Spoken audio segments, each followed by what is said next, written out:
Yo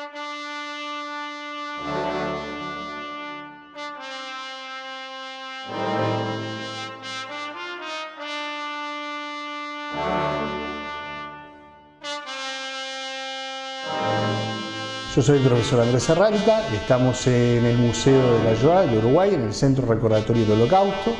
dentro de la comunidad israelita del Uruguay,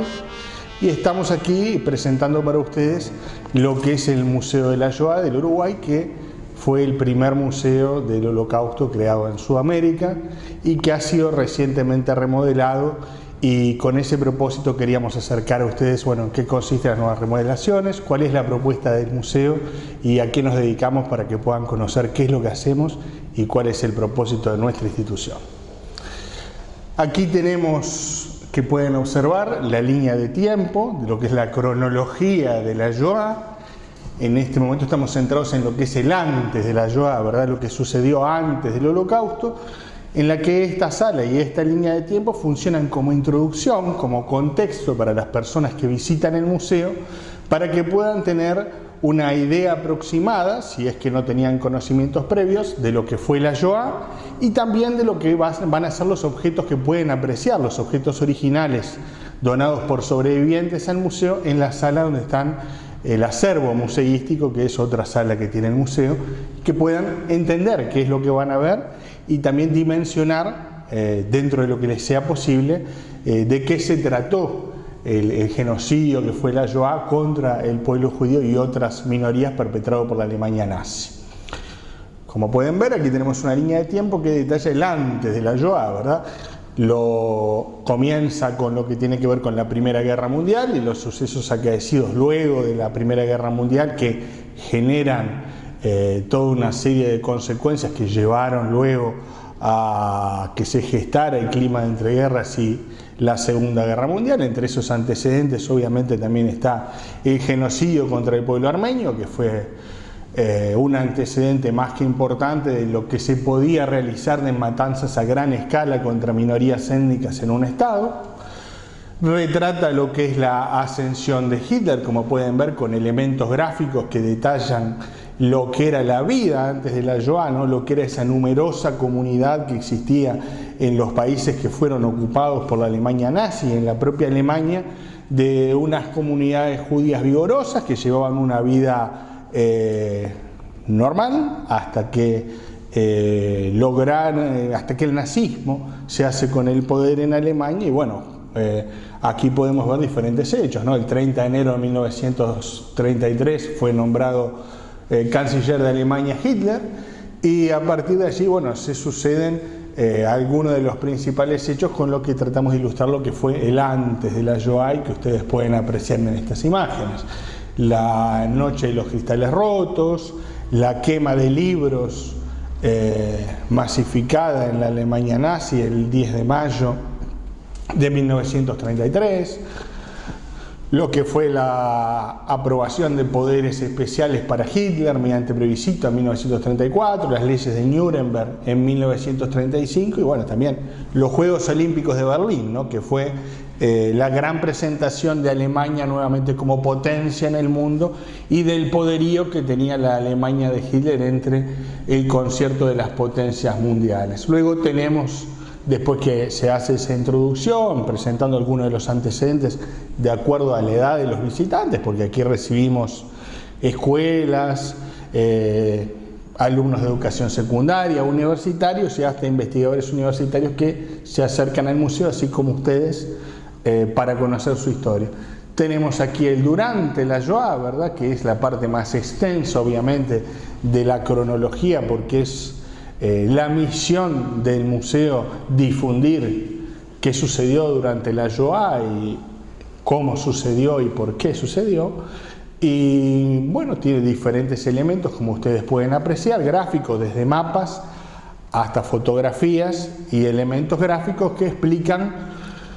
diferentes elementos. La zona ocupada de Europa puede verse claramente en esta línea de tiempo, la distribución de los principales campos de concentración,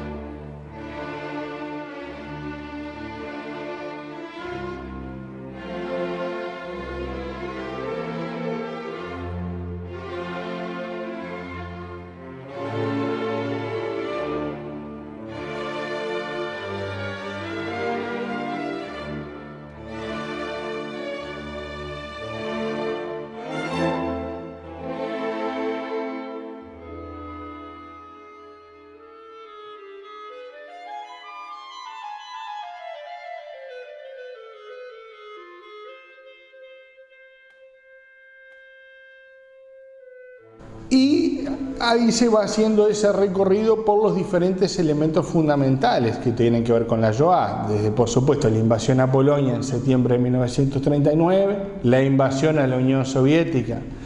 en la noche de madrugada del 21 al 22 de junio de 1941, y los diferentes tipos de exterminio que se dieron también durante la Shoah, ¿no? Que fue lo que llamaba el holocausto por balas, cuando se hacían principalmente fusilamientos contra las poblaciones que debían ser exterminadas a juicio de la Alemania nazi, principalmente, obviamente siempre el objetivo era la población judía de los lugares a los que llegaba el ejército alemán, y luego también con los campos de exterminio que ustedes pueden apreciar en las imágenes, que eran instalaciones específicamente concebidas en algunos casos para la concentración y el trabajo de prisioneros y su exterminio, y en algunos de ellos, como por ejemplo pueden ser Belzec o Chelmno, específicamente para el exterminio de prisioneros. Y también así sucedía en Treblinka, de donde está uno de los más conocidos sobrevivientes que se radicaron en el Uruguay, como Chil Rachman, que participó de la rebelión de Treblinka y que editó un conocido libro con sus memorias, en el que dio testimonio de todo lo que vivía no solo un prisionero de Treblinka, sino también lo que consistía la labor de los Sonderkommando, que eran obligados a reclutar materiales, a hacer lo que se llama el carcheo de los muertos, es decir, despojarlos de sus bienes, no solo de su ropa y de sus elementos que llevaban en ese supuesto viaje que se les decía que iban a hacer hasta un lugar donde iban a estar mejor, que en realidad era el destino, el campo de concentración y exterminio, sino que también se los despojaba de elementos tan básicos como sus dientes de oro, que era específicamente la tarea que le habían asignado al Chil Rachman, que era extraer los dientes de oro de los cadáveres para ser posteriormente quemados en Treblinka. Después de hacer ese relato, por lo que tiene que ver con el durante, que se hace específicamente con los objetos que ustedes van a ver luego en el museo,